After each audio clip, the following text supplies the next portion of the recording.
What it do? Snackers, snackettes, and snack X's. It's your boy Gage, and I'm here with the homie Sin, along with the homie Jokes, and you are now tuned in to Loading Snacks Weekly, where we get together once a week and we talk about all kinds of things that are happening in pop culture. And for some reason today, Today? Little extra on that. Little extra on that today, Jokes. Wasn't it a little extra though, Sin? Just a little extra. Wasn't it a little extra, Sin? Yeah, we're gonna let Jokes talk about WrestleMania. What am I wearing? Well, first, hi, J. Robert. No, it's a Attack on Titan hoodie. So I don't know. He don't like it. I don't know. Yeah. Finale just aired, so you know that's what it is. I gotta represent. Apparently, he's not feeling it. Like what? I'm not mad at him. So yeah, we're gonna talk about WrestleMania. I'm gonna give you some time, Jokes. Okay. I'm gonna give you a little time, but I cannot, even though I put it in the title, like I cannot. Can't have the whole show. And you can't have the beginning of it. I would like to keep people here for a little bit first. Attack on Titan hoodie from the anime. It's a hoodie for the anime. Oh man, Cuddy said you don't even know what you're doing though. All right, we'll find out. We'll see if you'll find out with those things. That's just guess. Listen, there's a little pressure, bro. It's always a good thing. Look, we've been real busy the last couple of weeks, and we're going to be busier over the next few months. So we're going to talk about some of the things that are happening in news. We're going to talk about WrestleMania, but we're going to talk about some of the things that are happening with Loading Snacks. There's a lot happening. What up, Perp? Give Joe the last 10 minutes. I don't listen. If I try to give him let me explain something to you, J. Robert. Do you realize that I never know what the last 10 minutes of this show are actually going to be? I don't know when the show's over. I just decide. It just happens that way. Plus the rails are there, but then the rails always. J. Robert Dean, I'm glad you enjoyed good conversation and shenanigans. There will be more to come. What's up, Candace? What up, Heather? What up? Greaves. Dr. Gives Doctor Who gives. You and I need to talk. We need to figure some things out. We were supposed to be trying to put some stuff together, and I haven't heard from you in a minute. So we definitely have to talk. J. Robert Deans, I know we have to talk. We will. Here's what I want to do first. Okay. We spend an awful lot of time on this program. Say Jokes, that's what they used to call TV shows. It's called program. I was actually around when things were called programs. Oh, Ellis, come on, man. Nobody just was WrestleMania. I put it in the title. Right. Nobody said anything bad or anything yet. We haven't even started. I'm glad you like that, bro. We talk a lot about Game Pass here. We talked about the new PlayStation Plus thing coming in the competition thing. But like hot on the heels of that, the rumors started to jump up. Kayshawn, listen, there's nothing wrong with the fact that you haven't watched wrestling since WWF. Oh, you just haven't found something maybe that you like nowadays. That's what it is. Any of it. That's probably why. Like, it's probably the superstars. We'll get to that. So Windows Central put up an article that they have insider knowledge that Xbox is in fact going to do a family plan for Game Pass. Did you guys see this? I've read a couple different articles that have popped up. Yeah, you said that like last Everybody week. else's articles were based on the Windows Central article. What do you say, Sin? I said you had mentioned that last week. You said I think they're gonna have a family pass, and then right after that, I see the stuff coming out like right on time. Facts, bro. Oh yeah. Listen, we're gonna. Apparently, nothing important has happened since Mania, so today's when we talking about it. You know what I mean? But if you guys would like to talk about wrestling sooner than we get to it, You can tune into Twitter's Spaces with Ellis Hey, on Tuesdays. What is it? Turnbuckle Tuesdays? Tuesdays and Fridays good in the times there. evening. And y'all can get in that turnbuckle talk with the good man Ellis for sure. Sin, Yo. if you had to guess, and you do because I'm asking you to Sure. right now, how will they outline a family plan for Game Pass? How they outline it? They're definitely going to raise up the price, a few bucks. Ellis, do Uh, me a favor and drop a link to your Twitter in the chat, please, so people can make sure they go and follow you, so they can real talk. Y'all should tune in. Ellis's Twitter Spaces are pretty incredible. If you're not familiar with what Twitter Spaces is, I'll let him explain it to you when you get into one of his Twitter Spaces. But get on Twitter and follow him. Sin. yeah, I think, like I said, they're definitely going to raise up the price. I think they'll, as far as how many people I can see them adding, Wait. When you say they're gonna raise the price, a little. I mean, if it's a family plan, to get a whole bunch of people in under one price, the family plan might be, I don't know, maybe so $10 let more, me something let like me that. let me just tell you what the article says is going to happen. Perp says $35 for 4 family members. I'm gonna tell you that the article says 5 people. That's This what I will was be a thinking. plan for 5 people Mm-hmm. in the same country as you. Not in the same household, The but country. in the same country I like as you. that. And I saw a lot of people like, yo, that's crazy, because Netflix now was like talking about Cracking, trying to yeah, crack down and start to charge people if yeah. you're not in the same household. And like I just like upped my Spotify account to like a duo plan, and that joint was literally like, you have to put in your address and then you have to send a link to the person who's joining, and that person has to put in the correct address. Like they ain't playing no games. Oh man. And here's what's crazy about that is that um for me, as a parent who has kids that were away at college slash are away at college, Mhm. or as a parent who has a child who goes back and forth from week to week from one household to another, right? The idea of them having to be in the same household would almost make it not worth it. And Yeah, you know what I'm saying, at all. Mm-hmm. So if you look at what Nintendo's doing, they don't care. They just like 8 people. Y'all figure it out. right. Put it among yourselves. Long as we get paid. That's it. Get paid. J. Robert Yeah. Dean said the family plan may run like the Microsoft 365 plan does, where you can Mm-hmm. sign up to 5 family members and don't need to share an address. Correct. It is literally going to use the same tech that Microsoft uses for the 365. Microsoft 365. So Okay. it's going to be working on that, running in, with that same thing in the background. Um, so knowing that, Sin, let me ask some more specific questions. Do they do a family plan that is just Game Pass, or is it Game Pass Ultimate, or is it both? It'll be both. I It'll think be they'll both. have. It'll be a I think version it'll be for both. both. Yeah, Jokes, yeah. what do you think?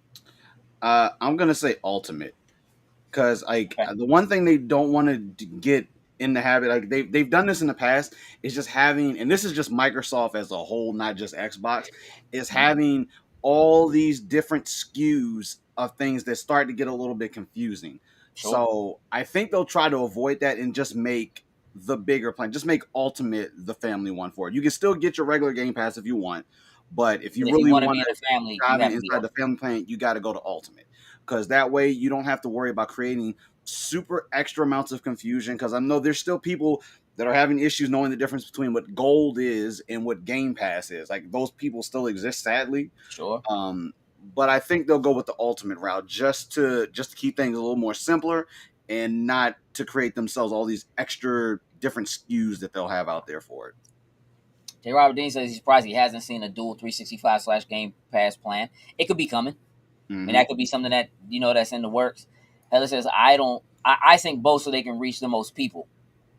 I mean, that's also a possibility. I think that's going to depend on price point, which is Mm-hmm. where I want to go back to. Sin, you think not like price for individuals goes up, but what do you think the price for a family plan? Let's say there's a Game Pass Ultimate family plan. Where do you think it sits price wise? What's Game Pass sit at right now? Ultimate 14. $15 a month. $15. I'm gonna say maybe 25 a month. 25. Okay. Jokes. I'm about in that same place. I think 25 is that gold spot. Can't go too far out there because when you start Right. getting extra with it, I think $5 is just a little bit more, and you're including 4 other people in it. So I think that's the solid mark for it. You said 20. I said 25. You said 25. Jokes. You No, said I 20. said 25. No, I was agreeing You, with you Sin. think 25 as Yeah, well? I think 25 is the mark for it. J. Robert Dean says $200 a year. Which, No. I mean, look, Game Pass Ultimate right now is $180 a year. Mm-hmm. It wouldn't surprise me if they throw something out there along those lines because PlayStation has yearly options. Mm-hmm.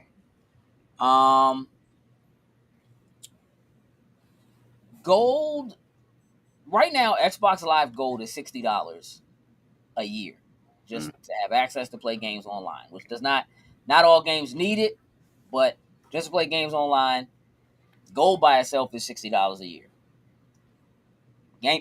Game Pass is $10 a month if you just have Game Pass.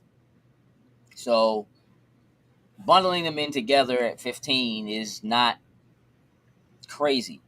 Mm-hmm. I'm gonna tell you what. There's a part of me that thinks that they might introduce a family plan. I don't think they go higher than $20 a month, or I think they do what J. Robert Deans is saying, and they do a straight up here's a dollar amount, Mm-hmm. pay us and go. And there's a couple of reasons for that. Xbox Live Gold is $60 for a year, which is $5 a month. It's not super crazy. Mm-hmm. When Xbox Live Gold was $50 a month back on the 360, I had a family plan. Mm-hmm. Microsoft introduced a family plan for Xbox Live Gold. It was $100 a year. $60 a year by yourself. $100 a year for 4 people. Now, when they put this out, I was already paying $60 a year for myself and $60 a year for my wife. So $120 a year for 2 of us. Mm-hmm. Went down $20 and added 2 people.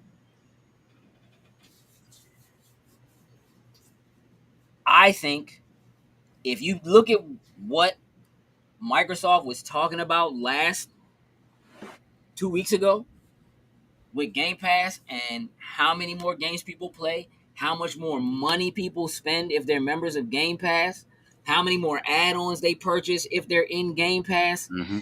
If you consider how badly they want you in the ecosystem and want to keep you in the ecosystem, the idea of introducing something that allows you to pay for it for the full year and you're locked in, as opposed to doing something that's month to month and then going, you know what? Let me try the PlayStation joint and pay for the whole year and just cut this one off.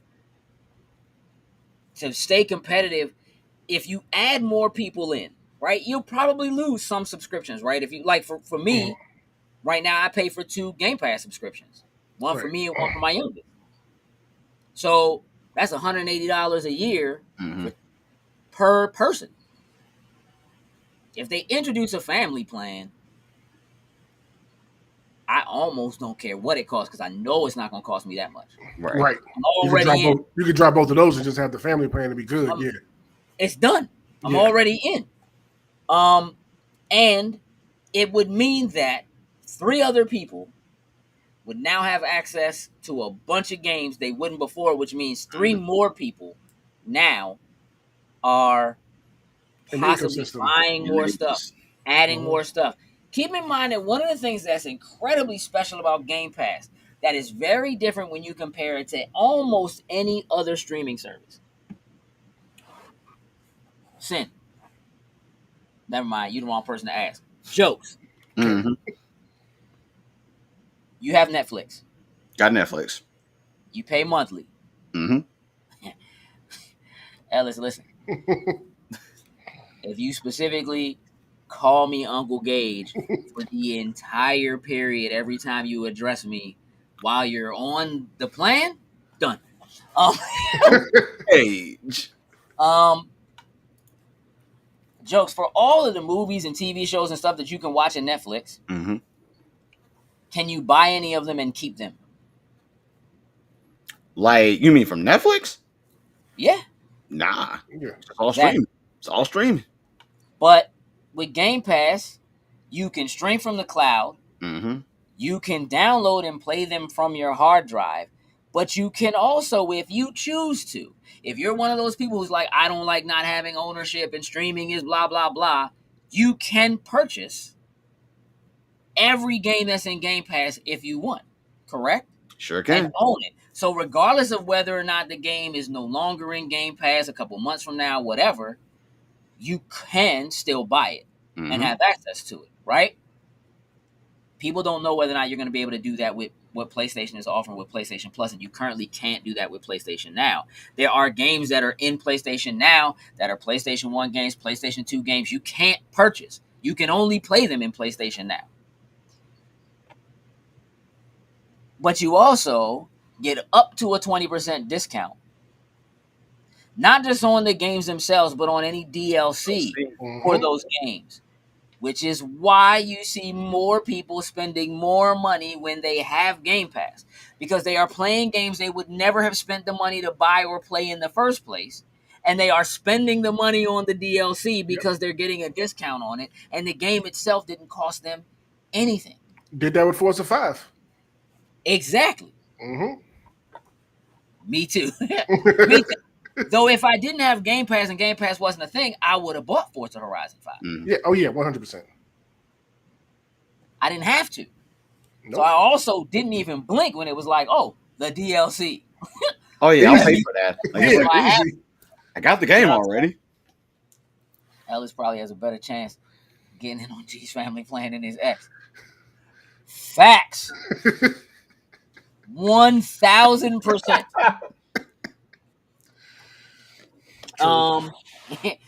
That's not specific to any one ex. That is for all.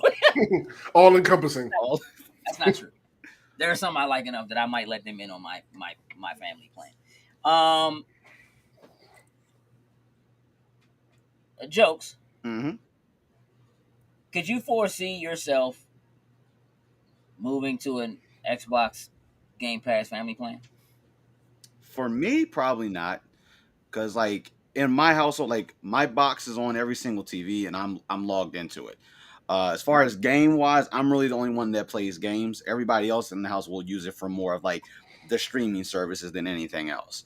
So I'll probably just stick with normal Game Pass Ultimate just so I can just download everything. Now, my hope, if it would be, is I would like there to be some type of yearly option where I can just shell y'all the money and give it to you, and so I can just have it. Now, depending on what said costs a family plan, and then, like, say if they have a yearly version, they could get me into it just surely off of that. But it would have to, that dollar's just got to make sense. Like, I'm the type of person, I'd rather just give you the money, be done with it, and then when your time pass, and not have to worry about it anymore. And just do it again at that point. Sin. Yeah. What is the likelihood that by introducing a family plan for Game Pass, that Microsoft sells more consoles? Yeah, I think we'll put some more consoles under their belt, definitely. To have that option, just an easy family plan, just go get an S. You know what I mean? You don't even got to shell out for the Elite or anything like that. Like, yeah, I think it would definitely help move consoles, especially around the holiday season. You know, you come into a Best Buy, look, hey, family plan, one thing, everybody, all the kids have access to all the games. Grab a couple boxes, you're good to go.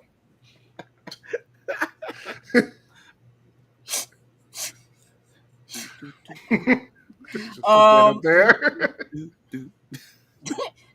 Now I'm gonna have the freaking Rugrats jingle Yep. stuck in my head. That's the Got problem. him. What about this?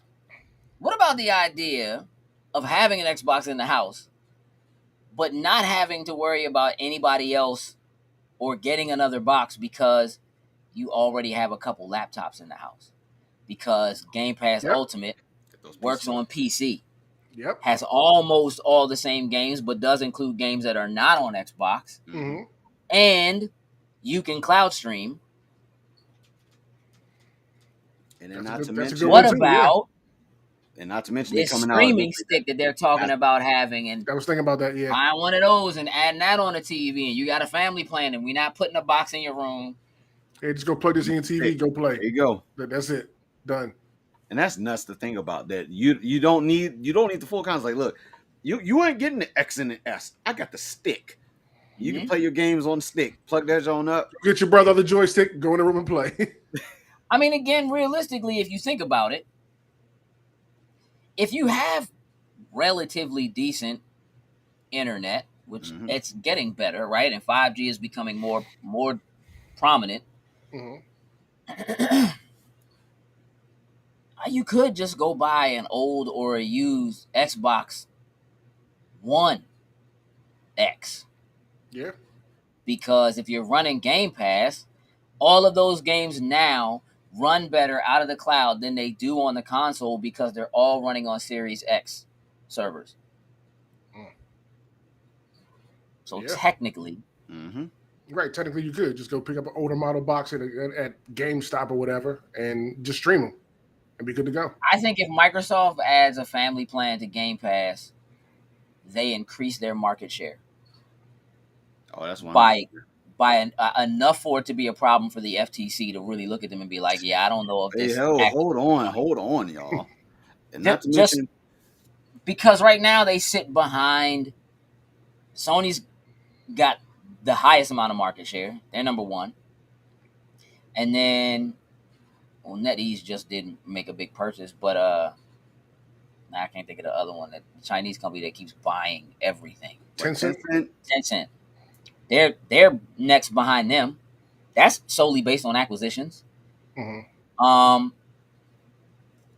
But as crossplay becomes more and more standard and more regular, if you have family plans, especially if those games are in Game Pass, but even if they're not, right? Like, even if the one game you feel like might be good enough for you to actually go buy, if it's crossplay and somebody else has a PlayStation or somebody else has even a Switch or, again, PC. Mm-hmm.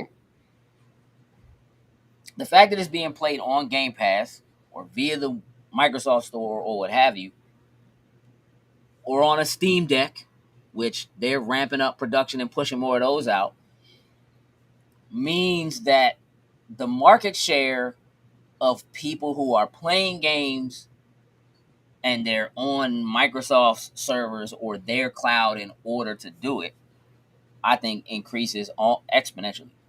Yep. And not to mention the if fact the price is right. The data side of things, the more data they're going to get out of this too. Because like with everyone that's going to be associated with one, you got to have a Microsoft account. And then if you do like the stream stuff and you want to save like your screen captures and all that type of stuff, you're going to need some place for that to go. So OneDrive is going to be right there. You're only going to probably maybe get a free little amount of space for it. And they're going to, hey, crack you over top of the head. Well, for this $1.99 a month, we can give you 100 gigabytes or like $9.99 a year. We give you this terabyte storage that you can throw those game saves in. Like Microsoft just has these points that they can just put in. It's like, maybe we don't get you as much in this particular zone, but now we're going to get you over here because you're going to need. You're right. The fact alone that Microsoft is the only one of the three that doesn't charge you for cloud storage, for cloud saves. Like they don't charge for that. Like you don't have to have gold to get cloud storage, but let your PlayStation Plus slip and your PlayStation stop working, which there's a new thing. It's not really a new thing, but there's a thing about Apple. Yeah, you can. Elden Ring's been bricking Well, yeah, bricking PlayStation 5s. Oh, for real? I saw this yesterday. Yeah, like people are having to completely factory reset their joints, and if your save Oh, loaded, That's no fun. that's damn. yeah, then you have to go in, download the joint to Yeah. thumb Oh, drive or whatever, and put it back on there. But Mm, apparently, there's a known PlayStation 5 issue. It's not just Elden Ring, but apparently, Elden Ring is. It might just be that so many people are playing Elden Ring that you're hearing people talking about it more because people are so true. upset because that game is so hard. And they go through and their last cloud save update was however many hours ago or whatever when it happens. oh, So it certainly could that's be that, but that is apparently a thing. that's bad. Um, But yeah, no, Ellis, yeah, you definitely can play using those Game Pass games through the app. yep, Like I literally like when Halo, like even before when the full KB. Halo game came out, I was playing the beta of it through the app on my phone. And depending on which games you want, some of them are just in the cloud that you can play. Right. You can remote access your Xbox. So for some of those games that aren't in the cloud, as long as you have it on your box at home, you can just remote access it and play it that way too. And I tell you, it's nuts how smooth. It's nuts how smooth it is. Cause like I played Call of Duty, Halo, and these are all first person shooters. So having the less lag and everything on those games, You when I need it. tell you it's don't get me wrong, it's not perfect, but you can play it so smooth that it is an amazing experience regardless. And it's getting better. Mhm. Uh, Nephew Ellis, Thank you, KB. you ready to play? You ready to you ready to run some Halo? Did you get a Xbox, Ellis, or you just ready to play on your phone, on your Mac, Hey, he got that piece. on your beat? You Like, know what I hey, mean? Like, hey, he got a Mac. He can do a whatever. boot that on, put Put me Windows on the on there. plane, and I'm in You there. can. Hey, You can. You know what I'm saying? Um, yeah. Look, I think I mean, obviously, we'll have to wait and see. I would imagine they'll either do something right before whatever would have been E3, which is no longer a thing Mhm. this year. That got canceled, which Yeah. I guess we can talk about a little bit. But um, I would imagine they would have announced something right around there. They'll do it at whatever their showcase is for the summer. Um, okay, my man said Mac and iPad. That's what's up. I'm down. Um, yeah, I guess like E3 got canceled. The in person got canceled, and then like last week they announced that the Virtual. digital joint is canceled. Yeah. Jokes, is E3 dead?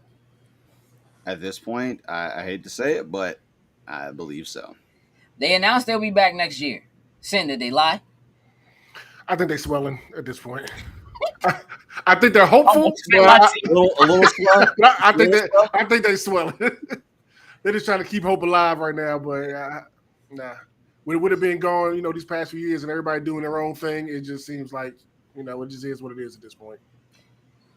Yeah, I mean, I think with Summer Games Fest, with everybody having their ability to digitally do their own shows, that there really is no really good reason for anybody to team up with E3 and pay them the kind of money they want. Yeah. When they can just do it themselves. They really Right in can. their own studios and their Yeah. own buildings. Yeah. Right, KB. I mean, they've been pulling out, let's see, technically, EA hasn't been there for like 5 years, 6 Mhm. years. Sony stopped going like 2 years ago. Nintendo would go, but they stopped doing a press conference and would just do Do their like treehouse a event. house joint. Mhm. Microsoft don't have to be there. They got their actual Joint next theater door. right next door. Right. So it's They just got their like, own hey theater. guys, come over to Microsoft theaters during E3 weekend. Right. Right. Ellis said they would need to change their model for it to stay alive. You're absolutely right. And I don't know that they could come up with a model that would be enticing enough Mm-hmm. to get people to everybody back go. in. I mean, could they do a physical event that people would go to? Yes. But would it need to be much more like PAX? It would need to be more like It's more like a an convention at this event for point. consumers. Yeah, and be Mhm. more like a convention than I think E3 was ever intended to be, which it kind of turned into that. What's up, Greg? E3 for the most part has always been really for retailers Mm-hmm. and for games press, games media. So before they started streaming and all, you just kind of wait for 2 months later for a magazine to come out that had, oh, here's all the stuff that came with E3, whatever, whatever, whatever. Mm-hmm. And then as the internet became more and more ubiquitous, they would, you could just sit and you could watch it, right? Like you could, and there's always been this thing like, oh man, it would be so dope to go to E3. Mm-hmm. But realistically, going to E3, unless you just want to be able to get into one of the press conferences and be there when they make an announcement, like it's not what I think you would think it is. Um, Jokes. Did you ever go to? Did you ever like fly out to do like the stuff that like Best Buy would send like, media people to and stuff like that? I actually did. When they did the gaming supervisor, they literally sent us out to California, and we had like literally our own little mini E3 while we were learning, of course, all the titles and all the accessory, all the stuff that's coming. We literally had the experience to go in and experience everything like a little mini E3. Exactly. They literally sent us out there. Ironically, it was Gears of War 3 launch. So literally the night before the game launched, I was on a plane heading to Cali. Right. Um, but literally we got in there and all the major players were in there. Microsoft, your Sony's, they were all in there the same way as you would at E3, Mm-hmm. doing the exact same thing. Like, hey, here are these games that we're going to come out. We want you to be able to say, hey, you're going to sell this game with at that time really just gold, Xbox Live Gold, Right. whatever is paired up with this controller. It was an awesome experience, but the way it was set up and designed, it was designed for you to know how to come in here and know how to sell Mm-hmm. these type of things. But as a Right. gamer, either way, it was an awesome experience to go in there Mm-hmm. and see these things before they actually got out to the public for it.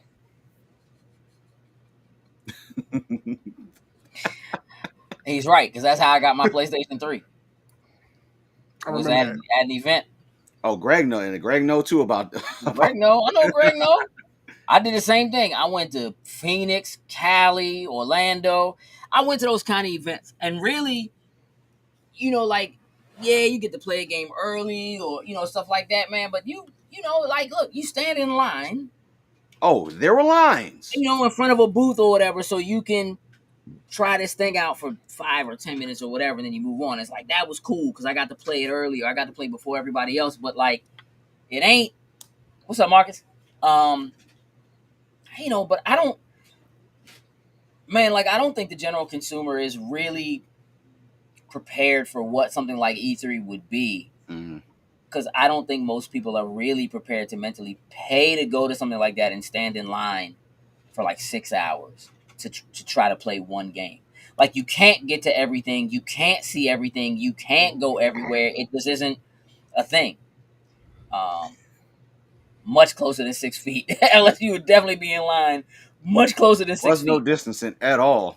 Oh, Yeah, not We back get then. like in there, everybody crunching closer. We got to get as many people in here as we possibly can. facts.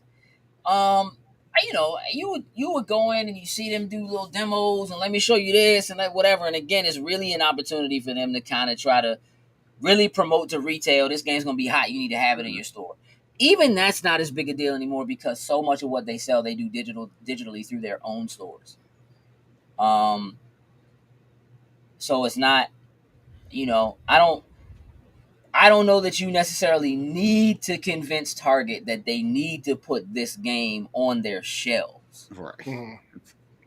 And you need to convince GameStop you need to put this game on your shelves. Like, I just don't think that's a Agree with that. I don't think that's a viable thing anymore. Now, there is a part of me that might like to see E3 go back to being what it was and be a part of CES again and happen in January instead of happen in June. Um, that way, it's a part of the greater whole, the lump sum. Here's new tech, here's new stuff we're doing.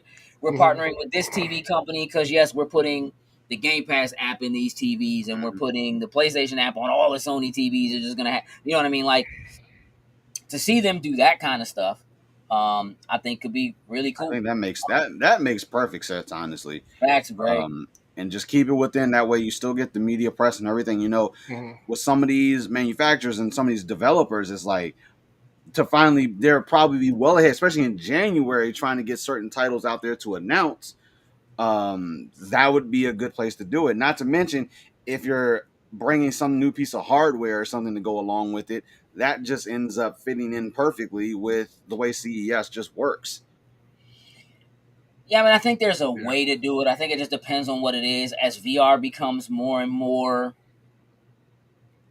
like, I don't even know if more companies doing it, but those kinds of things being tied into what's happening with PCs and what's happening with consoles and other peripherals that are going to be part of extending the metaverse. Tying themselves back into CES might make a little bit more sense. We'll see. We'll see what happens. I can see that. Yeah. Jokes. You want to talk about WrestleMania? Yeah, we can talk about some WrestleMania. Curveball. Hey, Joe. What up, Gage? I want you to listen to this. I want you to listen to this very carefully. All right. And I want you to think before you respond. Oh boy, I'm gonna put my hand over. Are you ready? Okay. You walk into a public restroom. Mm-hmm. There are only 3 urinals. Okay. Which urinal do you go to? Do not answer this wrong. Left, right, or center? Honestly, I would. See, I hate you. Marcus said far left. Okay. This is an easy one to answer. Nah, I feel like because I feel like it is an easy answer. Sid, this is an easy answer. Yes, it is. See, they're all saying far left, but then I could give a reason. And J. Robert D said far left. Sin, answer the question. No, it's not the middle one. That's what I was gonna say. That is the right answer. That's what I was gonna say because then they go the other ones on the outside. People look over it and it's like, nah, I'm gonna wait. Hey, I like that. See, I was thinking the center, but then when they started saying far left, I'm like, yo, I'm about to answer this wrong. Hold on a second here. Why is it left? Not. It's not the middle one. That's what it is. It's the answer. Ever. That is easy. None near a wall or not the middle one. Not the middle is the answer. Always. What? What? I'm gonna let you answer that, J. Robert Dees. I don't know. You answered at the same time too. Far left. That's the answer to that joint. Jokes. Let's talk about WrestleMania. Oh, so you talk about WrestleMania. Give me the rundown. All right. So this past weekend, we got to see WrestleMania 38. So 38th edition of WrestleMania. 2 nights. So typically years ago and ages ago, it would only be 1 night, but now we've stretched it out to 2 nights. Personal opinion. Ages ago, like wasn't last year the first time they did a two night event? Nah, it's been at least 2 years. 2 years now because we did one during the last year and this year. That's 2 years. No, last year the one before that. The one before that because we did. So this is the third one. Yeah. Okay. J-Rod, check it out. But not J. Robert Dees. But overall, personal opinion, this show was actually really good. Personally, one of my favorite WrestleManias. There was a little bit of something. Wait. Uh-oh, he's on. Let's just preface this. Is there a world in which you would have come in here and said WrestleMania wasn't good? I can When's definitely. The last time you said WrestleMania wasn't good? That didn't interest me. Probably 3 years ago, maybe. Like there was how long ago? Maybe 3 years ago. I can't. 3 years ago. That it didn't carry me like that. Honestly, but this one though, just old and wrestled. Just for last year, Alice. I mean, okay. The presentation of what they put together, like obviously, the wrestling fans are coming for WrestleMania, but when you have an event like this, you're trying to pull in a lot of people that you necessarily wouldn't get eyes on this. I.e., you having your special guests wrestlers that come in there, like your Logan Pauls. You had like Johnny Knoxville from Jackass in there for it. Right. So you see these pop culture things just clash at this big grand stage. Now you'll have your core people like me, that's a true wrestling fan, that's going to sit there and I'm watching it specifically for the events and the stories that are unfolding week after week after week on Raw and on SmackDown. But then you have these things that develop, like the promotion for Jackass. Johnny Knoxville has been on what is SmackDown now for like the past month and a half, almost 2 months, having this feud with Sami Zayn. Gave out my man phone number though. Dog, one of the most Johnny Knoxville jackass Bro, things like that put you my could man possibly phone number. do. Flew my man phone number across the sky on a plane, bro. That is phone. Yeah, and what? Oh, I love it. And let me tell you how. Initially, I was thinking that was going to be that moment. You know what? I don't think I'm really going to care about it. I'm gonna go get some snacks or something like that. I tell you, that was probably the most entertaining match segment, whatever you want to call it, that happened over the 2 nights for it. Now, I won't throw this picture up because it's Jackass, so you knew shenanigans were going to ensue during this match. So when I tell you the whole cast of Jackass Forever ended up getting involved in this match, it was. Look at Wee Man, yeah. Hey, I give props to Wee Man because Wee Man got in that ring and he body slammed Sami Zayn. I saw that on TikTok. Yeah, I saw that. And I don't mean, and my man didn't struggle for anything. Like it was so funny, and the way the match ended. So Johnny Knoxville won. Like I there was no way I didn't see that coming. Clearly, but this dude. You that was one of your predictions, right? Was that Johnny Knoxville was going to win? Oh, absolutely. Did you pick Knoxville? Yeah, okay. Absolutely. This man, Johnny Knoxville, caught Sami Zayn in a giant rat trap. Hey, dog. It was so funny. Like, caught him in a rat trap. It was 40%. It was a small, but it was the core members that you could say. Steve-O wasn't there. That would have probably been the bigger one of that wasn't in there for it. But the entertainment out of that match was just absolutely. Oh, I did watch the prediction show for sure, Ellis. I absolutely did. Hilarious. But on the flip side, for the my man, just listen. Let me just explain how serious this is a thing. Like how you see the number of question marks in that last comment. More importantly, do you see the government issued name? The government issued name. Yes. I've been Uncle Gage because my man wanted to be on my Game Pass for the entire episode. And the second wrestling come up. They shocked my man out of his senses. He watched the prediction joint. Yeah. But flipping to the actual like the real wrestling, like we've been keeping up for the past few weeks. My favorite match between the 2 nights, hands down, was Bianca Belair and Becky Lynch. Like, I'm gonna tell you right now that it looks like she's not gonna land that. Like that joint looks like it looks close. She's not like that joint. Look at the referee's face. He looks concerned. He's looking like, oh, I'm about to have to save you, Slim. That joint looks like she's not going to land that joint. Oh, she landed it. She landed it. And of course, Bianca went on to win the Raw Women's Championship match. And when I tell you this match was just absolutely amazing, like these 2 women by far have been just carrying, like, of course, Ronda Rousey, Charlotte, they had their match. Personally, it just didn't do it for me. But these 2 women went out there and put on one hell of a performance. And Bianca, when I tell you, WrestleMania, when you come in with your interests, you always got to be extra. You always got to be over the top. She did one for the culture. And y'all will appreciate this as well, too. I peeped it. Yeah, I saw when you posted. She had Texas Southern come out and perform her theme coming out for it. Now, this is from practice when they was out there for it, but that just having them come out was just absolutely amazing. Yeah. This is how you come in at WrestleMania, and boy, oh boy, that's how you grandstand. That's dope. Yeah. That was so clean. Is there I mean, look, while I don't follow the wrestling shenanigans, like I don't follow the storylines. I don't follow who's facing and who's healing at the moment. I don't, you know what I'm saying? Like I'm not into any of that.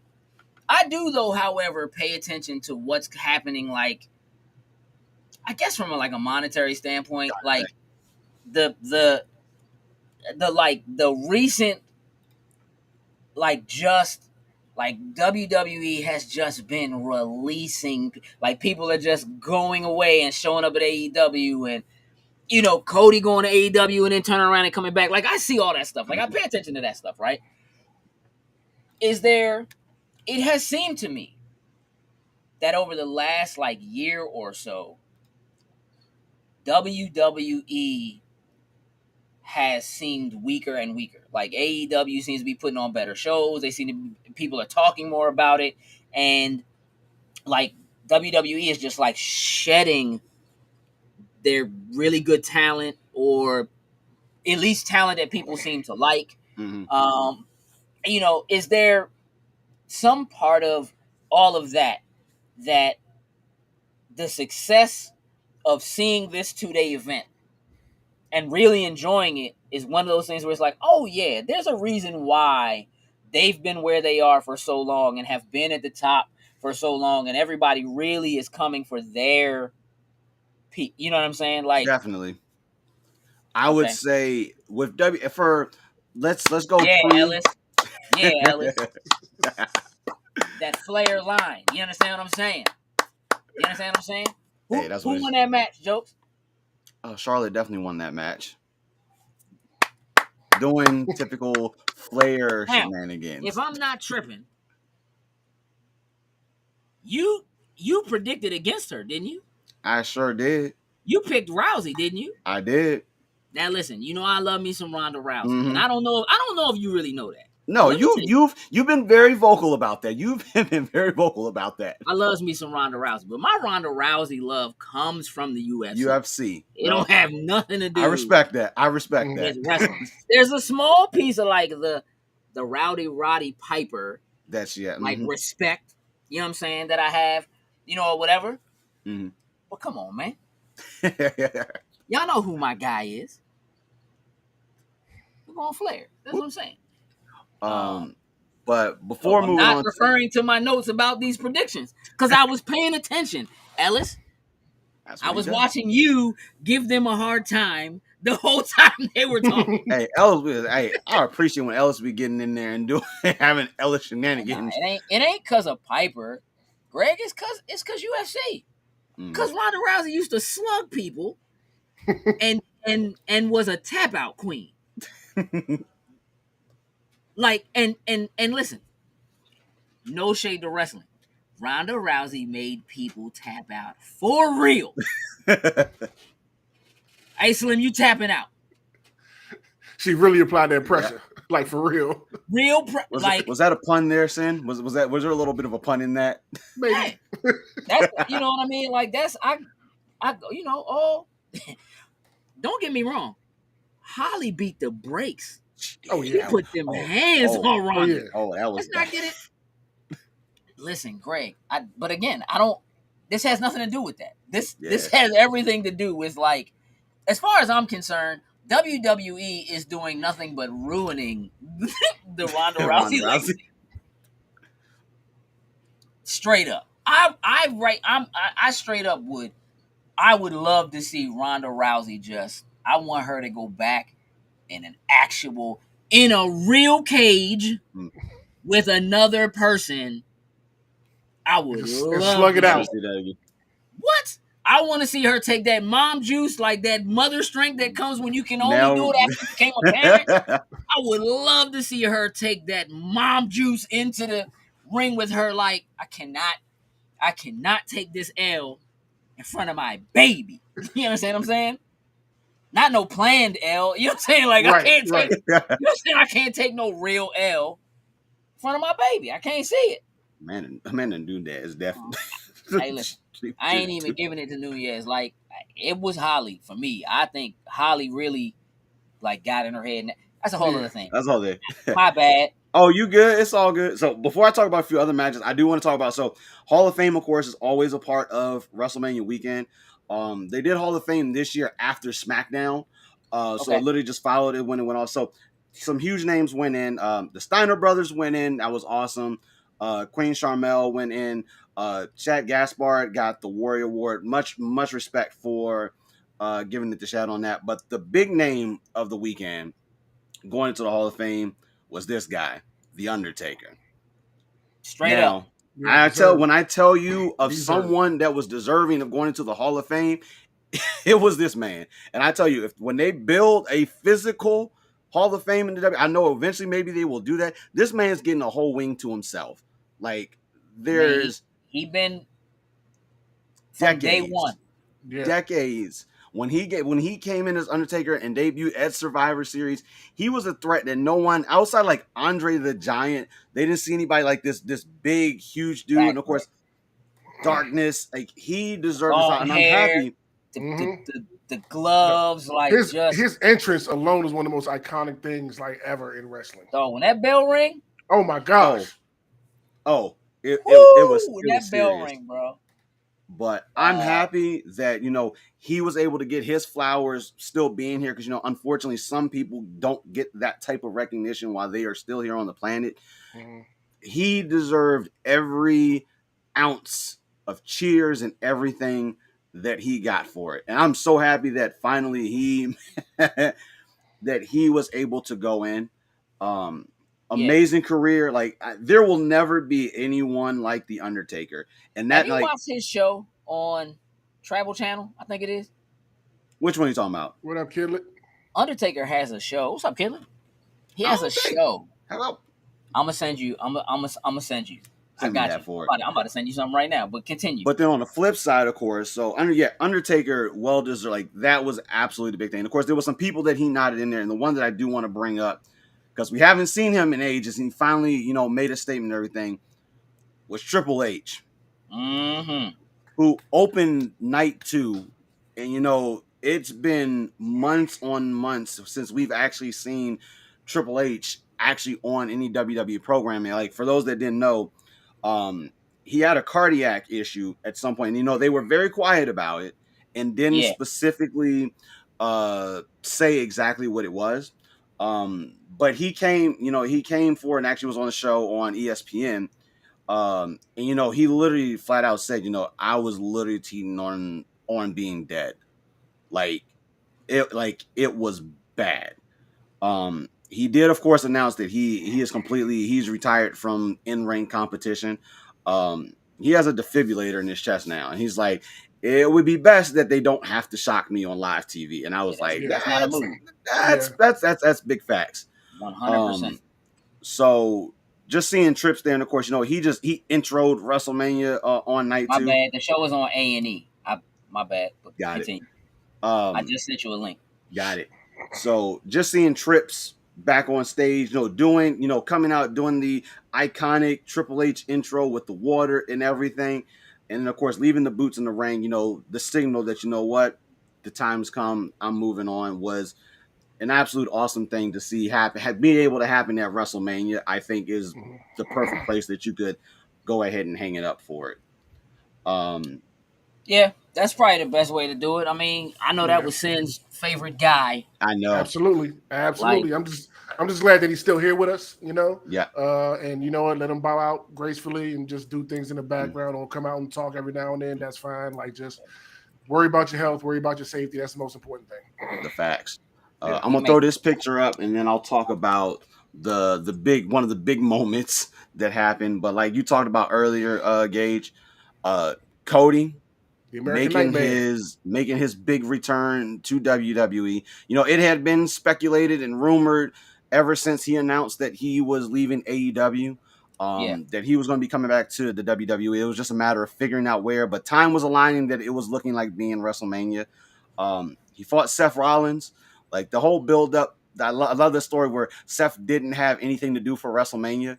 And eventually Vince was like, you just had to ask me if you wanted a match at WrestleMania. And Vince was like, it'll be a person of my choosing. I'm not going to tell you who it is. So Cody showing up, it was anticipated, but just the fact that he showed up and we were seeing him back on WWE programming was just absolutely amazing. And of course, he bought over the whole American Nightmare gimmick. I know he pretty much owns, like, a lot of wrestlers don't own some of their gimmicks and some of the things that they do. Right. But Cody has his gimmick to him. He has his music. So when he debuted, it was that same music, that same interest that he had been doing in AEW. So that made it an even more worthwhile scene on a WrestleMania stage. This big giant screen with American Nightmare. Shut up about the Stardust thing. Yes, he did. He did the Stardust cartwheel and thing. That still didn't count as Stardust being there. So let it go. No. You sure that doesn't count? That was him killing Stardust. That was the end of it. No. No. I don't know if a cartwheel is to someone, but okay. Yeah. All right. The last last thing I want to talk about, or last two pieces. So Pat McAfee, who a lot of people are familiar with, from playing for the Indianapolis Colts for the kicker, eventually retiring and then going on to being a commentator, eventually coming to WWE and being a commentator. He did wrestle for a point in time in NXT, but he's been commentating ever since then on there. He had a match with Austin Theory. I give mad props to Pat McAfee because the way that he commanded and demanded the respect from the audience. Now everyone loves him. He got one of the biggest pops next to the next guy that I'll talk about, and this all happened all in the same, almost in the same segment as well too. Was absolutely amazing. Right before I get it, because these two segments really work together, was the match that actually closed out night one. Was Stone Cold. Now, let me tell you what kind of led up to this, because I know when a lot of people see this, they're like, hold the script. Kevin Owens had invited Austin to come on and be on the KO show. So Kevin Owens had been trash talking the state of Texas, trash talking about Stone Cold Steve Austin for weeks now. So initially the plan, it seemed like Kevin just wanted to have him on there just so he could trash talk and do all that. But then Kevin Owens ended up saying to Stone Cold's face, you know what? I lied to you. I invited you here because I want to fight. And like when we went through the prediction show, you know, everyone except for me was like, how can you be? Let me just. Stone Cold Steve Austin is a crippled man. Hey. You not. I want to fight you. He's crippled. I will tell you this. For a man that has bad knees, a bad back, a bad neck. And everyone knows this, Austin was out there taking bumps that these young guys are out there taking. I mean, getting suplexed on concrete, suplexed on steel, or on the ramp itself. Stunners were all over the place. I give props to Austin. Yes, he was a little slower, but when I tell you, for his age and the shape that he is currently in right now, he looked amazing for going out there and performing a whole 20-minute match. Because when you compare him to like the likes of Goldberg, who has had multiple instances over these last few years in WWE, which were absolutely horrible, Austin versus Kevin Owens, and they made it a no DQ, no holds barred match, which I thought was a perfect way to get him in doing it.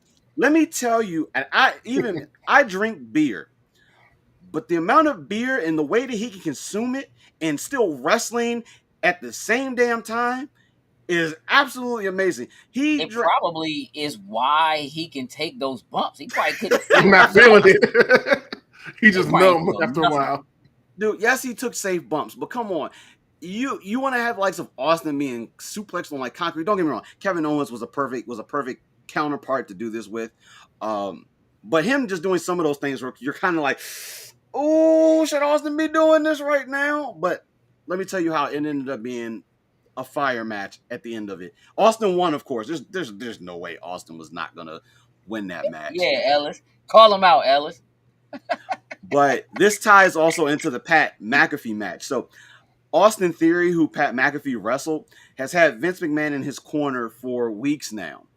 So it was funny. Me, Adam, Marcus, we were all in the chat, and we were talking during the Pat McAfee match. So after McAfee beat Austin Theory, Vince decided he wanted to have a piece of the pie.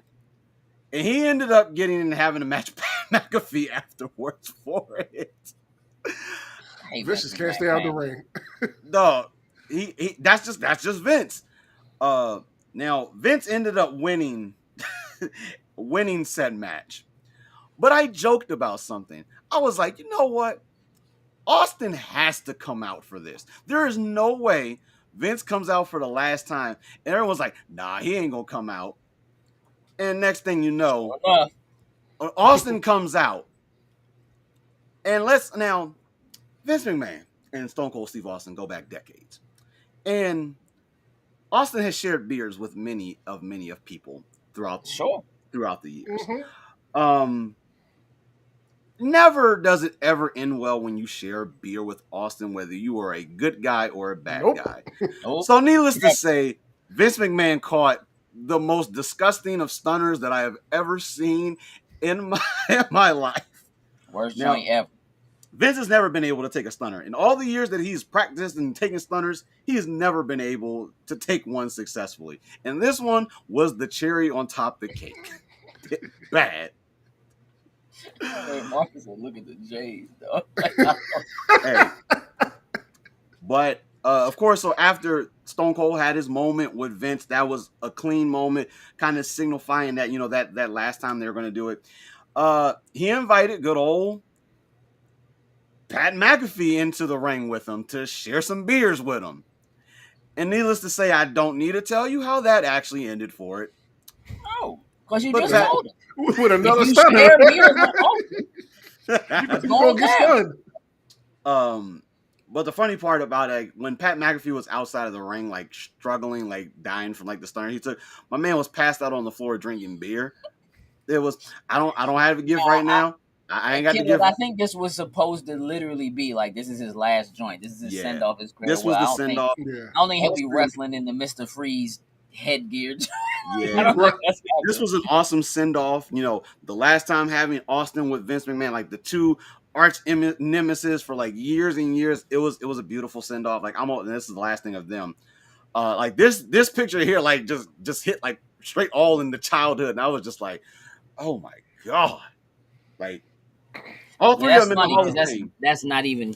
I mean, only the Undertaker is there from my childhood. And then the last thing, of course, I'll show, which I'm not really going to get too much into the match because, you know, it's the typical. The big match of the night, of course, was Brock Lesnar versus Roman Reigns for unifying the WWE Championship and the Universal Championship. Winner of that match ended up being Roman Reigns. And that played exactly the way that I wanted it to play out. This match, it started pretty good, but you could see partially through that there was some things that happened. You could tell that somebody was hurt during the middle of this match. Okay. But overall, you know, I think the story, like with them going through, like I know people don't want to see another Roman Brock match. I'm sure we're going to get at least one more probably for a rematch. But this was, I thought, the way to end the show on the high note. Roman with the Universal Championship has been champion for well over 530 days. And it's been a very long time since somebody has been entrusted to hold on to a world championship for this amount of time. And the whole storyline with the bloodline, Roman and his cousins, the Usos, they've pretty much have been running SmackDown for almost over 2 years now. And it's played out amazingly. I never heard of him. The Uso. I never heard of him. The sons of Rikishi. I'll say that. That I know that name. I know. Probably. I mean, no, I know. I mean, I know, but like, you ain't ever mentioned them before. The Usos are by far one of the best tag teams that you will be able to see. And there's a ton. They have other brothers too. There's one of their brothers is actually in NXT. And I'm hoping somehow they'll bring him up and move him and probably put him in this stable because I am 100% loving what they are doing with the bloodline. So I see Roman holding on to these belts for a good amount of time. But the Why? If show, he's had them for so long, it's not time for somebody to. Is that? I mean, is that good for the? when you have someone that can do what Roman has been doing for these past few years. So at one point there was a time where Roman was being like just shoved in our faces, and everybody hated him. Not for the heel. They just hated Right. They just didn't having like Roman it was too much. They were trying too hard to make him the next Rock. to make him and it just didn't work. They even had The Rock come out and like hold my man's hand up with the belt, and instead no, that still didn't work. If The Rock can't get you over, I don't know what you can do. So they shifted gears, made him be a heel, and then put Paul Heyman with him. I don't care who you put Paul Heyman with. Paul Heyman is going to sell you to the 10th degree. Sure. And this pairing of Roman, the Usos, and Paul Heyman has been absolutely amazing. And of course, Paul screwed over Brock Lesnar because normally Brock Lesnar was the Paul Heyman guy. Right. But they pulled him off and let him be with Roman, which I thought was awesome, which in return gave us this version of Brock Lesnar that we've never seen before. I'll be honest, like I've never liked Brock Lesnar, and I like Brock Lesnar right now for some reason. I like his look that he has now. I like his face right now. Like like I don't know what his gimmick is, but like just his look with the hair and the like more. I guess I think you said it like more like being himself or whatever. Like a person. He is out there having fun, and it's like, but then when it comes time for that match to start, it's just back to the old Brock Lesnar, and this dude gets fives everywhere, and I absolutely love it. But this year's WrestleMania, where do you put this WrestleMania? How do you rank it? How high up? I know you haven't seen. I mean, you may have actually seen all 38 WrestleMania. I've probably watched at least, I would say, between 28 and 30 of them. Like, I haven't gone back and fully watched some of the original ones of it. Like I just don't have the drive to do it. But honestly, this one, I would honestly say, in comparison with some of the OGs, I would put it probably in the top 5. Like, this has been, over these last few years, has been one of the better, between the balance of wrestling, just entertainment, and everything that you could have out of it. This show was solid. And of course, like I said, 2 nights. So this was literally 8 hours of WrestleMania, which is a different scenario in comparison to pretty much everything before 33. But in having it on 2 nights, more people can get top shine. Ellis, I'll have to go through and break those down, because that's going to take a lot. I will tell you,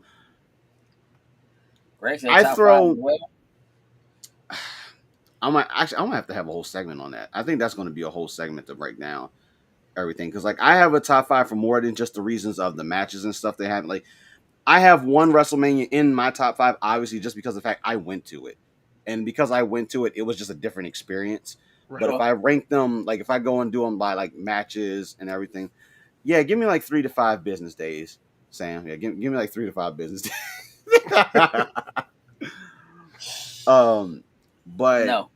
But overall, this Mania was solid to the T.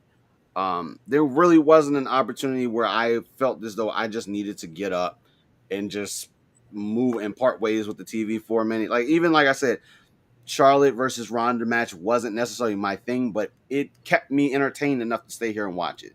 There's always a match somewhere that you see on the card that you just feel like, oh, you know what? This is going to be the bathroom break, or this is going to be the go make some more snacks kind of thing for it. The Edge match, Greg, actually, Edge and AJ didn't do it for me. I think I'm probably going to catch some heat for that one, but that match didn't do it for me. You didn't get up and go to pee for 2 days. So, J. Rob, there was a 4 hours. There was a 24-hour intermission in between night 1 and night 2. So I found an opportunity to actually some time to go relieve yourself. I bet you he picked the wrong urinal though. But he went to that middle joint, dog. Well, I'm in my house, so you know what? There's only one, so I'm good. Urinal? Hey, bro. Not you I've been listening. fancy, I huh? wanted to put a urinal in my house for so long, bro. Oh, you That is fancy, like a bro. secret. That's like a secret dream. I want to the build a secret dream, just right bathroom in. and put a urinal in that joint. Nah, but Everybody else Greg, stay out of it. This Greg, joint's like mine. I didn't care so much for the match, but Edge presentation, what he's doing right now, and possibly looking like we're gonna get like Brood 2.0. I'm all for that. Like I am all for that what he's doing right now. But that match just didn't Didn't do it. it didn't do it for me. Like honestly, the McAfee Austin Theory did it more for me than AJ and Edge. Like Hey, Cuddy said that the women's matches were better than basically Yeah. all the male matches. Do you agree or disagree? Becky and Bianca, yes, 100%. Okay. 100%. Uh Charlotte Ronda and like Charlotte can be Charlotte. Like I'm not discrediting her for anything. Her talent in the ring is fine, but the Ronda side of it sometimes a little shaky, but Little definitely flaky and shaky. yeah, shaky. But Becky and Bianca, hands down, best match of the two nights. Cody and Seth would be my number two. Like Seth and Cody went out there and just did a clean traditional wrestling match, and of course, just Yes. knowing the Yes, story. Sam. Yes, Sam. That's the point. That's the whole point.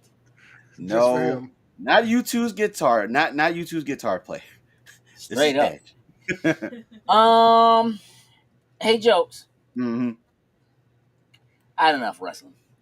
I So think this is that was a good little amount that you I was got way in too there. much.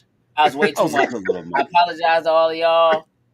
Let You him know get what it I'm out of saying? For system. how He much said, y'all Nah, had to. I think they all for the most part had them. I think they enjoyed having the conversation though. I mean, some of Even them did, for sure. Some of them were having their own conversation about True. back pain and broken backs and vertebrae, neck injuries, and so forth. While you was going on and on, I got text messages. Hey, you look like you bored. I'm not. I wasn't bored. I love listening to jokes talk about the things that he loves. I Let him really get it do. off. Yeah, I'm just soaking up the knowledge. Pokemon, wrestling, not Beast Wars, Beast Gundam. Wars. You don't actually love Beast Wars though. I mean, I do like that. Or you That don't. was my Or you don't. childhood. It was your childhood, but you don't love it. It's my You don't love it. childhood. It's what you I know. don't love it as much as I love Power Rangers. We can do it Right. that That's way. what I'm saying. Like you don't love Yeah, it. Like you don't. You're not thinking about Beast Wars. How many Beast Wars toys do you have currently? I Like when's the last time you bought something Beast Wars related?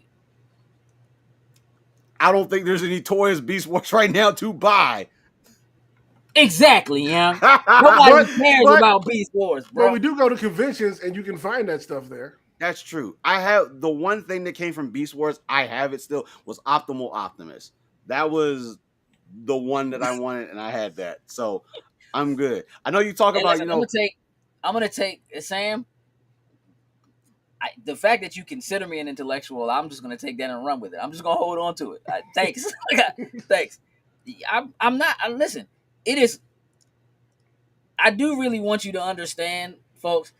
It is fascinating to me to listen to jokes, really to listen to anybody talk about something they love. Like it's fascinating to me, even if I don't like it.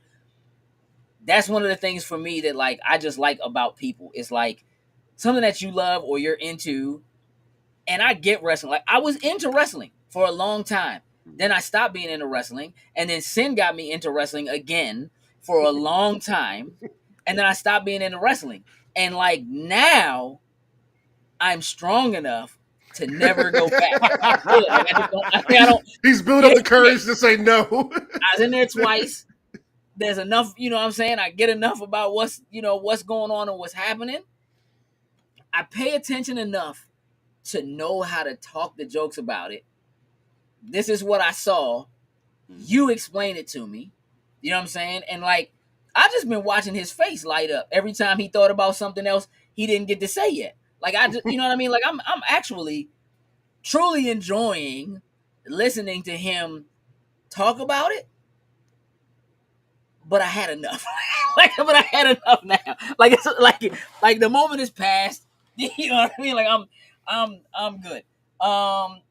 J. Robert D said intellectuals always look bored when people are talking wrestling. I don't know, man. I just watched this really, really dope. I can't think of his name just because I'm trying to right now. What's the dude's name who played the Punisher? Oh, damn. See, now nobody can No, remember his name. it's on the tip of my tongue. I was about to say Shane from Walking Dead, but I almost said that, and I don't even watch the is it Walking John Dead. Bernthal? No, Bernthal. Bernthal. Yeah. He has a podcast, and every now and again I watch it, and I watched an episode recently where he was interviewing Kurt Angle, and it just so happens that Kurt Angle is like his wife's uncle. Hmm. Oh, wow. It was it was a great that conversation.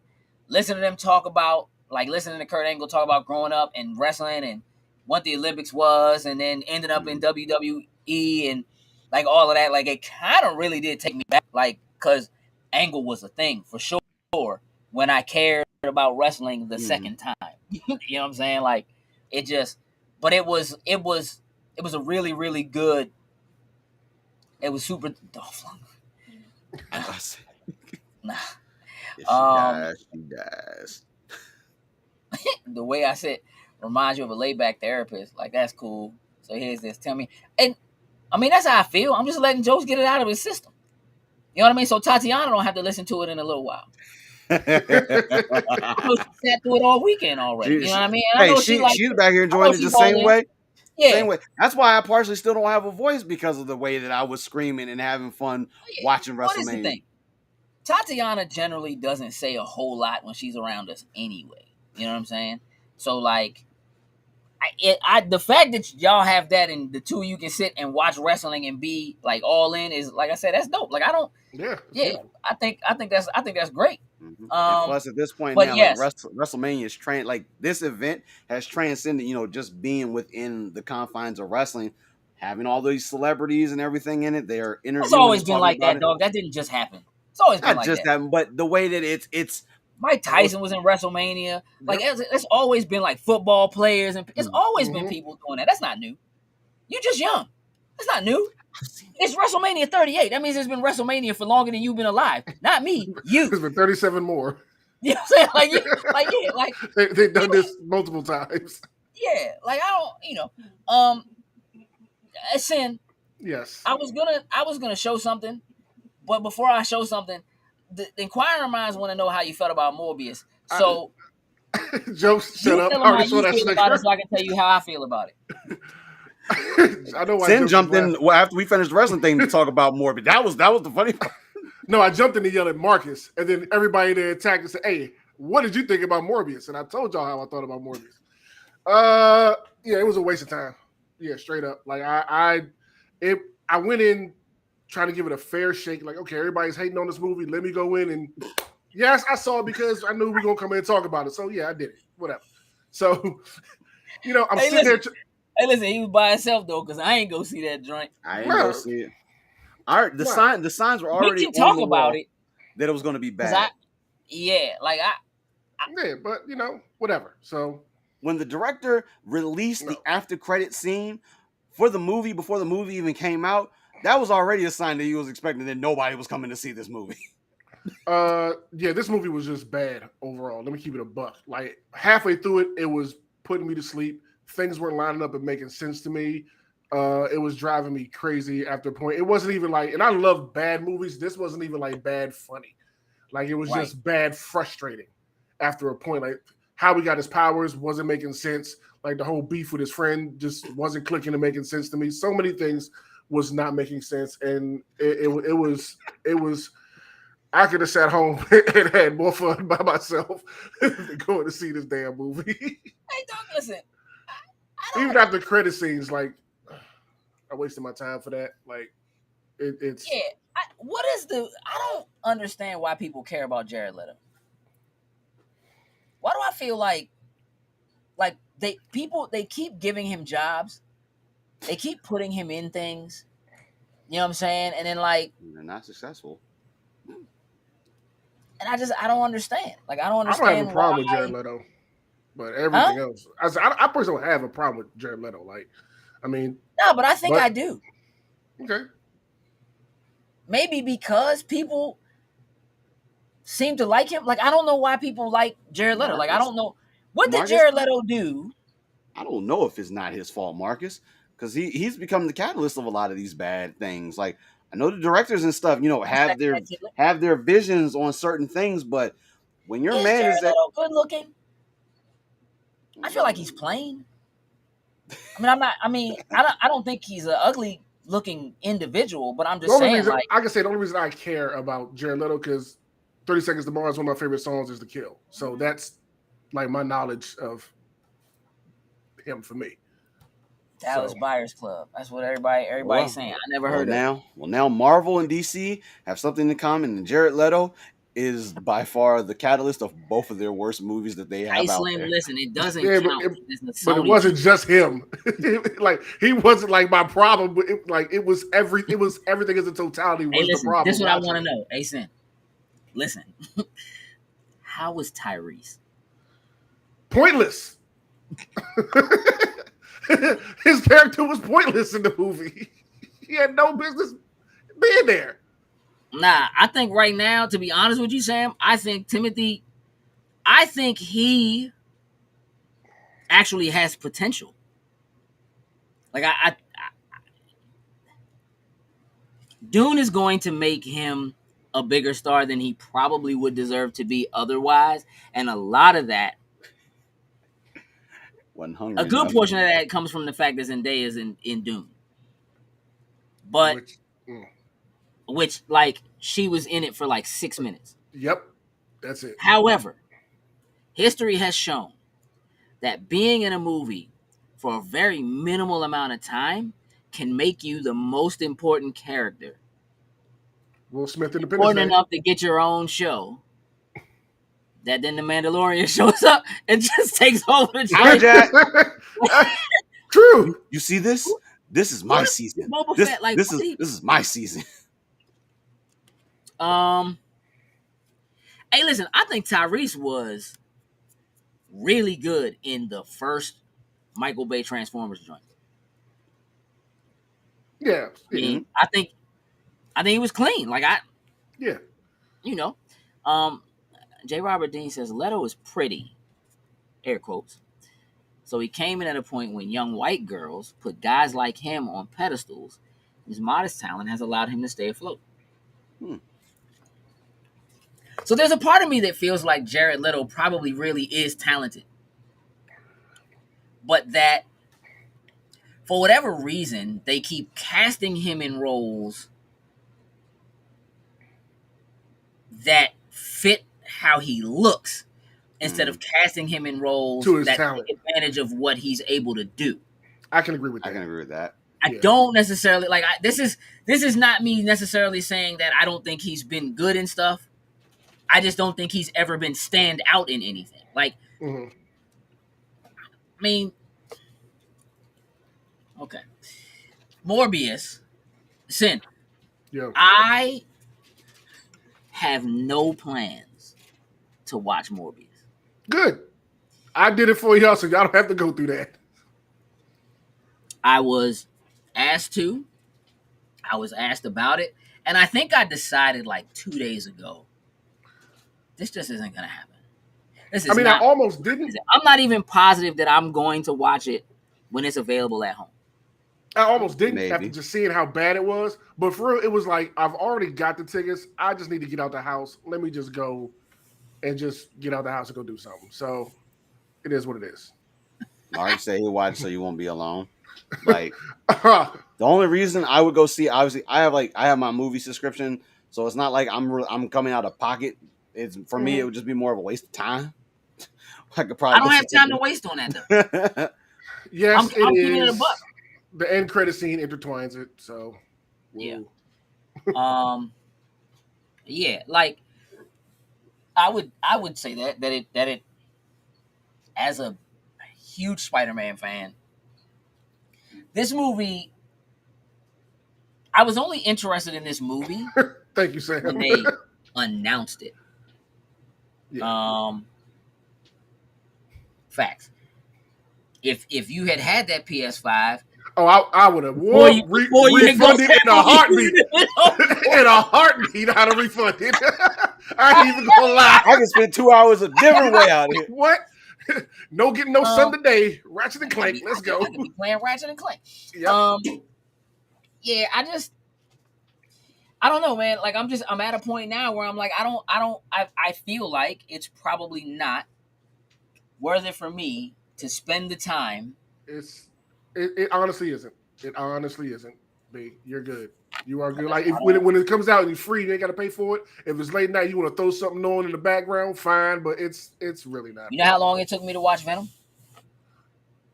A long time. I saw it for the first time this year.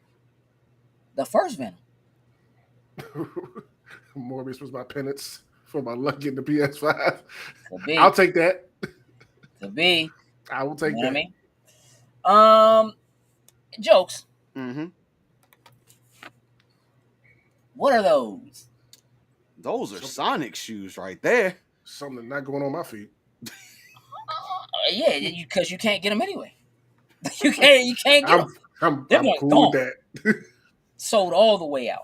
Leave those for the Sonic fans. That was actually I actually think they look pretty dope. They're like okay. Music. Yeah, I mean, listen, Sonic's actual shoes in the game have been the biggest, dumbest looking shoes, the biggest boats. Oh, don't worry, else. I'm gonna catch up on it. It can't be the match of the year. It's not a match of the year level tag team match on a Wednesday. It's the Young Bucks versus FTR. Oh yes, it. That doesn't mean anything to me, dog. FDR. See, I don't. FTR. Franklin Delano Roosevelt. I don't know. What are they doing in wrestling these days, dog? What are you talking about? That's just dumb.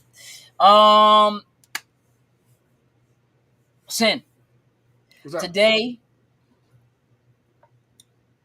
Rockstar and Remedy announced that they are remaking Max Payne 1 and 2.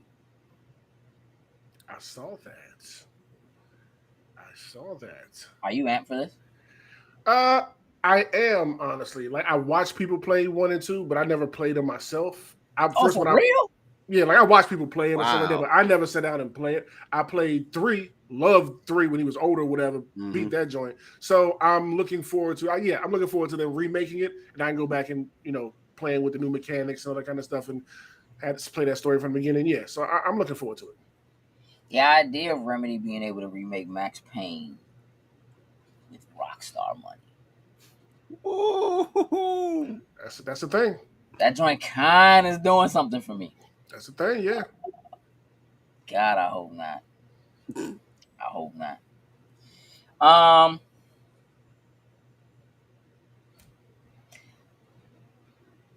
Jokes. Mm-hmm. You have a job to do.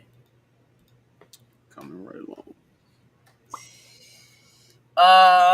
We can wrap the show up, and that means they are primitive now. That's why our remakes gonna make them. Yeah, gotta be remakes. Yeah, full remakes. That's why I'm excited for it. I can go. I don't gotta go back and play the old pixely looking one. They didn't say remasters. They said remakes. Yes. Yeah. Keyword. There's the Beacons link. Let me tell you what's different about our Beacons than what our link tree was, other than the name. The Beacons gets updated because there's space to update it more regularly. So guests that have been on the show, their links and so forth are added to the Beacons link. Sometimes, if you go to the Beacons, if you're paying attention, it gets updated early. So before I've announced who's going to be on the show, sometimes you can see who's going to be on the show because... Get the inside track. No, you don't have to water Beacons. But Beacons is a really, really great and easy way to not only follow us across social media for everything, but also to dig into our chats. MCU chat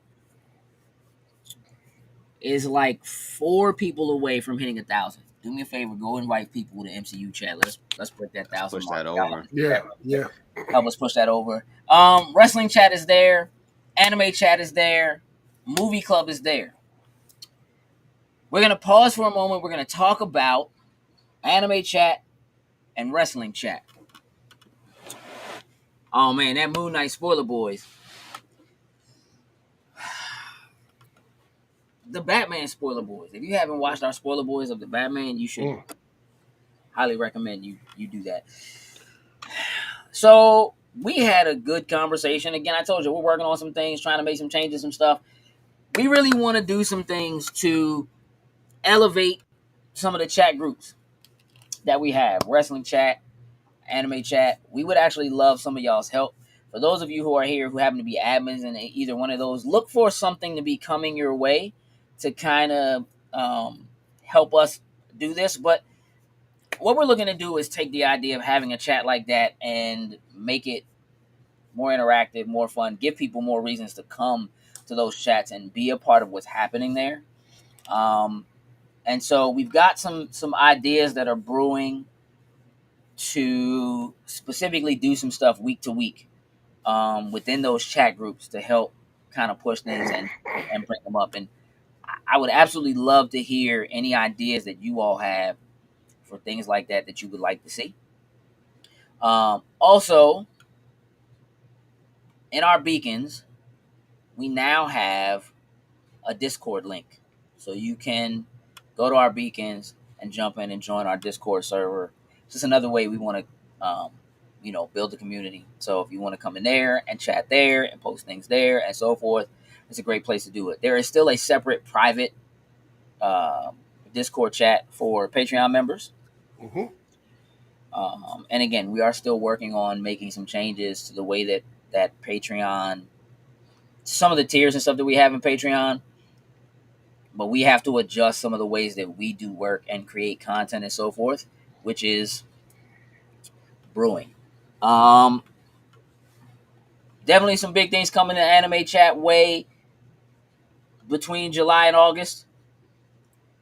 Yes.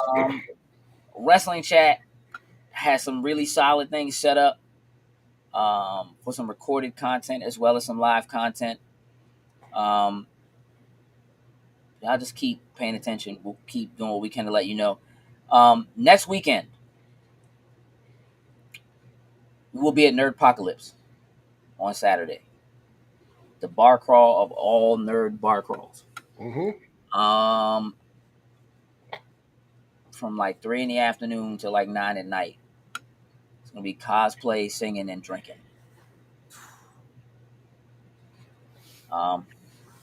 It gets real, real fast. It gets real fast. It's a good time. Fast. And then there's the after party. So we'll be there, hanging out, doing some stuff, for sure. Mm-hmm. Good times. Come out if you're in the area. Our panel, Joseph. What time is our panel at HBCU Con? It was 3, if I'm not mistaken. It's almost literally 2 whole entire hours.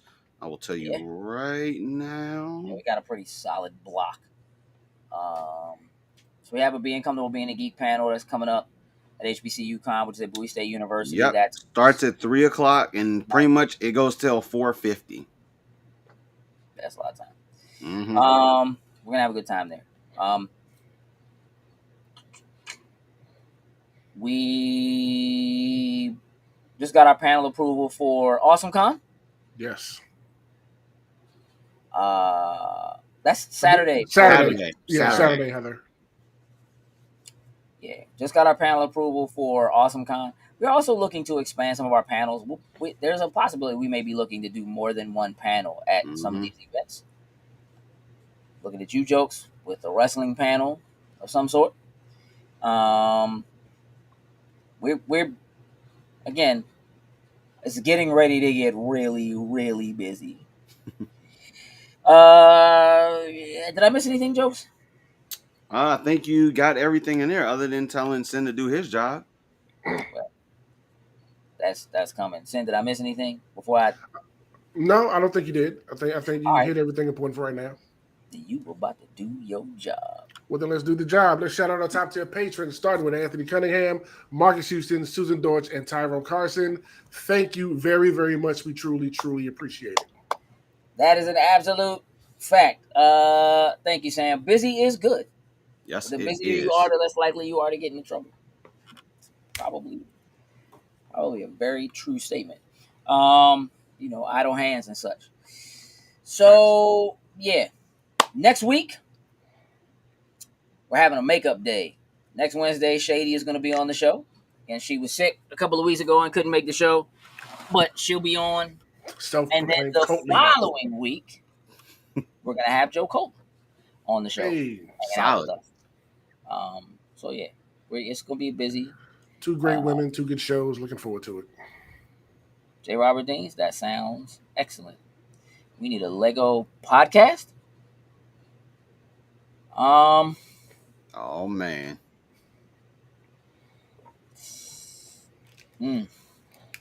See what that sounds like is like a spend money podcast. Like that sounds like more of a.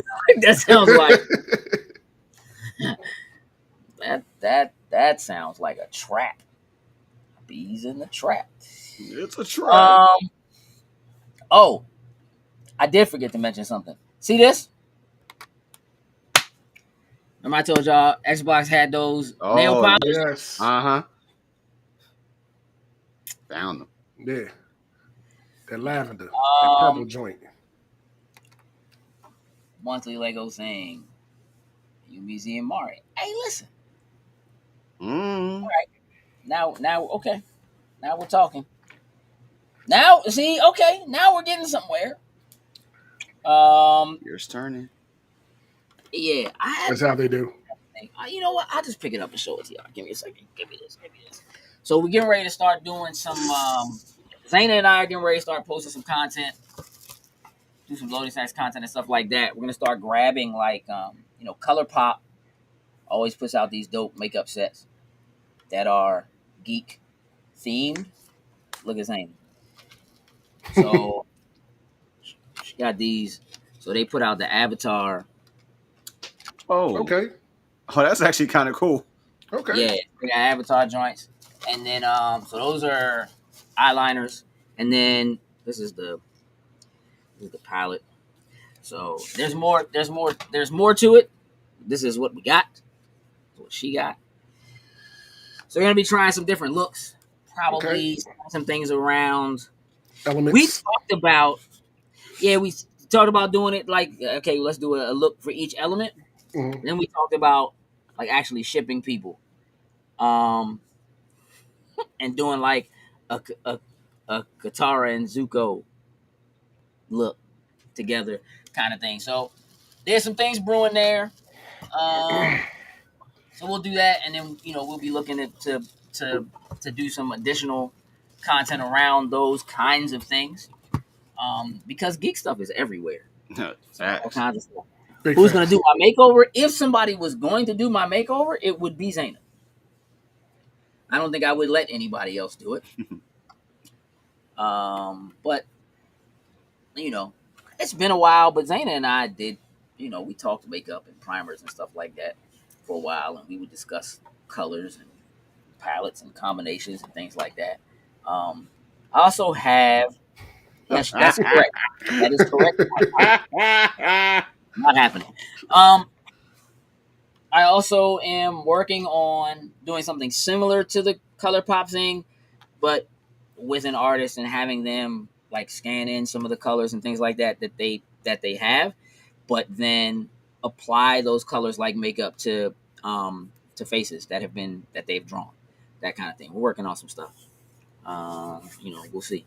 What about Zendaya? Would I let Zendaya give me a makeover? No, I would not let. Zendaya would not want to make me over. She would be like, you know what? You're like a cool, chill therapist, and I like it. I like it. You know what I'm saying? Zendaya would just be like, nah, you good.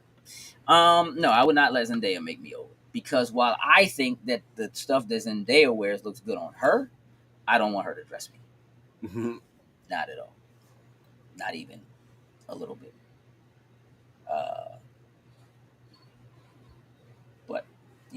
But she has somebody that gets paid really well to do that for her. So, yes. All right. So let's wrap this up. Again, we got a lot brewing. It's gonna be a busy week. Thanks, Greg. Love you too. We are Doctor Who. Let me listen. Did you just hear me say if somebody Oh, Zayna, and nope, that's that ain't nope. this. We Never. all did it for the kids for Extra Life, and it will This never be ain't done never again. coming off again. I have a picture of myself with it all shaved off, and it haunts I the do hell too. out of me. It's sitting on my phone, and every time I'm scrolling looking for something, it comes up like no. It's like Scary, saying right? poltergeist. Yeah, it doesn't work. Yeah, reminds you of bad times. Yeah, Not happening. Yeah, you guys go on our chats. Help us push the MCU chat over 1,000. yes. And like I said, we'll be looking to grab some ideas. So like, feel free to message me like on Messenger or whatever. Like, just send some stuff, and you know, we really want to look at ideas and things that will be good for people and give people's reasons to be there, other than just kind of posting news or you know stuff like that. So by all means, you don't believe in dudes without facial hair. Okay. Don't exist. Okay. They do before they're teenagers generally though. Like they don't, you know what I mean? Like they do. There was a time when the shaven look was considered a good look. It will be back. Give it like 2 years. Oh yeah, everything comes. Beards will be comes gone. around. Like beards will not be a thing. Like people will think beards are dirty again or something. Like I don't know what happened. Then I just be dirty. Dirty it is. Greg, I appreciate that. Really That's what do. it is. Yeah, absolutely appreciate that, Greg. That's right, J. Robert Deans. Dudes without facial hair do exist. Not everybody can grow facial hair. You know what I'm saying? So, Sin, Yo. before Cuddy sends us a message, a group message, Sure. Kidlit, we're going to explore that in a moment. I can't let that just go. Before Cuddy sends us a message, are we getting ready to play it's happening a little bit. Rainbow Six? I'm game. I can run while my food is in the oven. Like I'm good. All right. Oh, Cuddy said he about to go to sleep. All right, we good. All right, so that's I'm going to sleep. Y'all talk too long. Kidlet, you have learned that if a dude has facial hair, it's for a reason. I would love to hear. It's because of what it looks like without it. Well, I have facial hair partially because my children cried when I cut mine. She sobbed. Oh my gosh. She boo-hooed. She like threw the a fit. realist. Oh god, that was beautiful for Extra Life. And Zaina kinda too. Like she didn't, but it's just like she's never seen me without facial hair because I've had it was just the mustache. She was like, why? But why? The reason is sexiness. It's for the kids. Yeah, go to sleep. Go to sleep. This isn't a one sentence thing. All right, you know how to get a hold of me. I don't deserve this. You deserve me. Yo, you deserve to go to sleep. Go to bed. Yeah, straight up cried though. So yeah, I have some facial hair. I also will tell you, Zaina's coming. Oh, they look. Like, nah, you didn't cry, Zaina. You just, but like the look on your face, the shock on your face was like, because you just hadn't seen me. I'm actually snitching. Zaina's coming. She's straight snitching. Yeah, she did just snitch. Like straight up. Yeah, I worked really hard to get like it just started growing in. Like it took me till I was in my 30s to get this part. Like so, like I don't. Yeah, Joe's got the whole chin strap joint. Like I can get this going, but then it's like for the mustache to try to connect. Like this is literally hanging on by a thread right now. Hey, listen, I can give you some advice, but I can't do it on this show. That's not for this show. Yeah. You say once Linda almost divorced you. Hey, listen. You decided you was not a man anymore. Hey, thought I got in the wrong car. Nuggets, Marcus? Oh yeah, they fired. Pun intended. I was 6. Oh man, traumatized. Yeah, spicy nuggets. Let me tell you something. I just had a 10-piece I'm finna order some more pizza. I had spicy nuggets for lunch and for dinner.